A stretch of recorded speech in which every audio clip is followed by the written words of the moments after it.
Hello viewers, আসসালামু আলাইকুম। আজকে আবার চলে আসছি নতুন একটি পিসি বিল্ডের ভিডিও নিয়ে। আজকের পিসি বিল্ড অনেক স্পেশাল, কারণ আমার অনেক সাবস্ক্রাইবার কমেন্ট করেছে অল্প টাকার ভিতরে ফ্রি ফায়ার খেলার জন্য একটি পিসি বিল্ড করে দেন। তো তাদের জন্য আজকের পিসি বিল্ডটি করা। তো বেশি কথা না বেরিয়ে চলুন আজকের ভিডিওটি শুরু করা যাক। ভিডিওটি শুরু করার আগে আপনি যদি আমার চ্যানেলে নতুন হয়ে থাকেন তাহলে এখনই সাবস্ক্রাইব করার অনুরোধ রইল। আজকের বিল্ডের প্রসেসর হিসেবে চয়েস করেছি কোরাই 5 4 জেনারেশনের একটি প্রসেসর।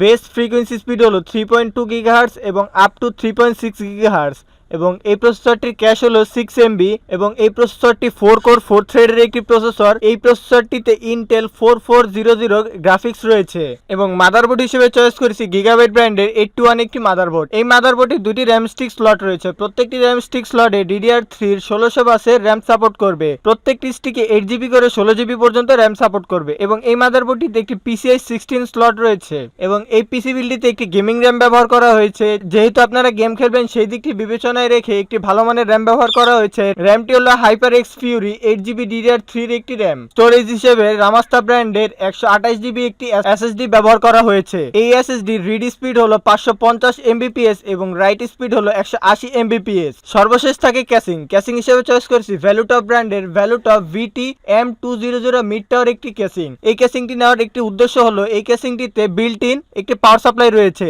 এবং এই ক্যাসিংটিতে সামনে দুটি এবং পিছনে একটি টোটাল 3টি RGB ফ্যান রয়েছে। এই কেসিংটিতে 200 ওয়াটের একটি পাওয়ার সাপ্লাই রয়েছে।